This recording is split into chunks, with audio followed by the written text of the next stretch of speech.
कहते हैं, अगर इंसान अपनी जड़ों से जुड़ा रहे तो कितनी भी आंधियां आइए उसे झुका तो सकती हैं, पर तोड़ नहीं सकती। आज मैं आपको ऐसी ही एक कहानी सुनाने जा रहा हूं, एक किसान की, एक बेटे की और उस मिट्टी की जिसकी खुशबू पीढ़ियों तक जिंदा रहती है।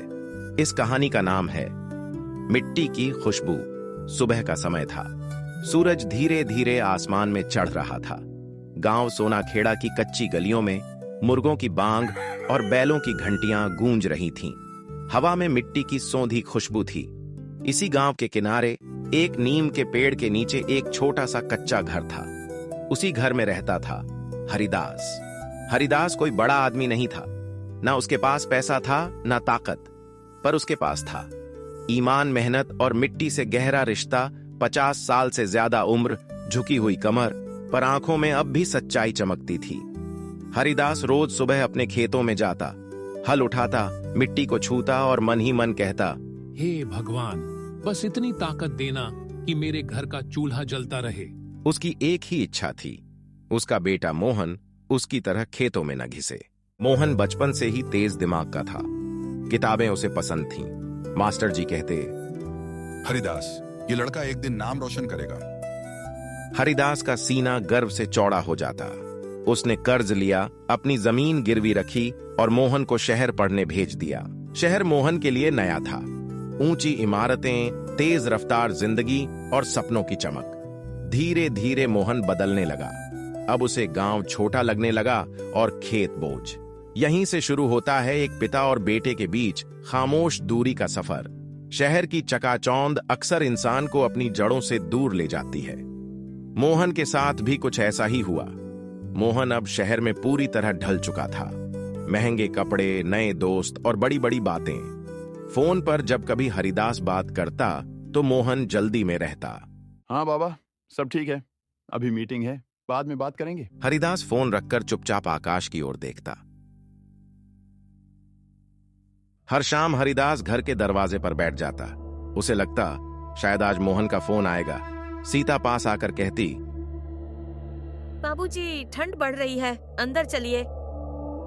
हरिदास हल्की मुस्कान के साथ कहता, थोड़ा रुक जाऊं बहू, क्या पता मोहन की आवाज सुनाई दे जाए। छोटी गुड़िया अपने दादाजी के पास बैठकर पूछती, दादा, पापा हमें भूल गए क्या?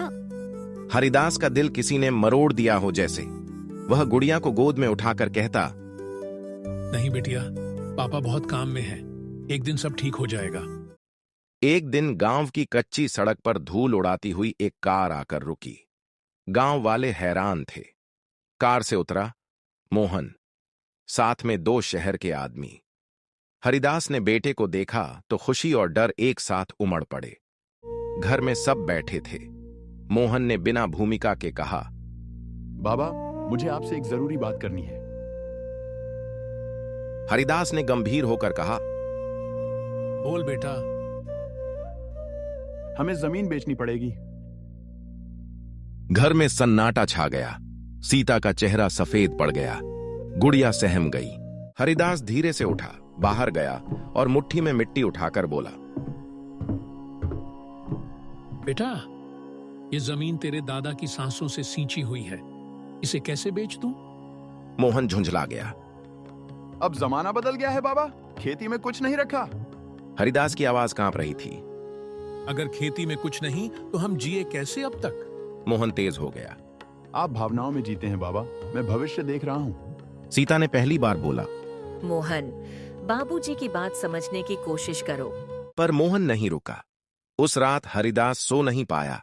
वह खेतों में गया, नीम के पेड़ के नीचे बैठा, मिट्टी को हाथ में लेकर बोला, अगर आज मैंने इसे छोड़ दिया तो मैं खुद को कभी माफ नहीं कर पाऊंगा। सुबह हरिदास ने मोहन से साफ कहा, जमीन नहीं बिकेगी। मोहन ने बैग उठाया। तो मैं शहर जा रहा हूं, आप अपनी जिद रखिए। मोहन चला गया। दरवाजे पर सीता खड़ी थी और हरिदास पत्थर बना हुआ। यहीं से एक घर नहीं, एक रिश्ता टूटता है, पर कहानी यहीं खत्म नहीं होती। मोहन के जाने के बाद गांव में सन्नाटा सा फैल गया। हरिदास की आंखों में चिंता थी, सीता का मन भारी था और गुड़िया समझ नहीं पा रही थी क्यों उसके पापा लौटकर नहीं आते। हरिदास रोज सुबह खेत में जाता, हल उठाता, मिट्टी को छूता और सोचता। मोहन, ठीक है, पर क्या उसने मेरी बातें समझा? रात में वह घर लौटता, सीता और गुड़िया को देखता और बस मुस्कुरा देता। उसकी मुस्कान के पीछे एक दर्द छुपा हुआ था, एक पिता का दर्द। सीता अब सिर्फ बहू नहीं थी, बल्कि घर और खेत की देखभाल करने वाली बन गई थी।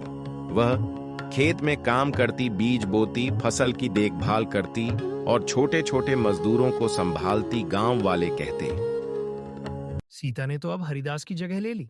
सीता चुप रहती, पर अंदर एक आग जलती। हम हार नहीं सकते। गुड़िया की उम्र अब 10 साल की थी। वह पढ़ाई में तेज थी और उसका सपना था डॉक्टर बनकर गांव के लोगों की मदद करना। वह कहती, दादा होते तो मुझे समझाते, मैं उनकी तरह मेहनत करूंगी। हरिदास उसकी आंखों में चमक देखकर गर्व महसूस करता। उस साल बारिश बहुत हुई, फसलें डूब गईं, कर्ज बढ़ गया और गांव वालों का हौसला टूटने लगा। सीता और हरिदास ने हार नहीं मानी। वह खेतों में रात भर खड़े रहे, मिट्टी को बचाने की कोशिश में। कभी कभी जीवन भी ऐसे तूफान लाता है जो इंसान को तोड़ना चाहता है, लेकिन अगर जड़ें मजबूत हों तो तूफान भी हार मान जाता है। मोहन शहर में था, उसके बिजनेस में घाटा हुआ, वह टूट गया। वह सोचता, शहर की चमक और पैसे कभी मिट्टी की खुशबू नहीं ला सकते। पिता की बातें सही थी। हरिदास ने सोचा, अब वक्त है गुड़िया की पढ़ाई पर ध्यान देने का। वह रोज उसके लिए किताबें लाता, उसे पढ़ाने लगता और कहता, मेरी बिटिया, मेहनत का फल हमेशा मिलता है। गुड़िया अपने पिता और दादा की उम्मीदों को लेकर और मेहनत करती। मोहन अब समझ चुका था कि सिर्फ पैसा और शहर की चमक कभी असली खुशी नहीं देती। वह धीरे धीरे गांव के कामों में मदद करने लगा, सीता और हरिदास के साथ। गांव वाले धीरे धीरे उसे देखकर कहते, मोहन ने भी अपने पिता से सीख ली। यही कहानी की खूबसूरती है। सपने बड़े हों या छोटे, अगर मेहनत और लगन साथ हो तो सफलता और सम्मान दोनों मिलते हैं। जिंदगी में कभी कभी सब कुछ खोने के बाद ही सच्चाई का एहसास होता है। मोहन ने शहर की चमक और आराम खो दिया, लेकिन उसने एक बात समझ ली, सच्ची खुशी मिट्टी और मेहनत में है।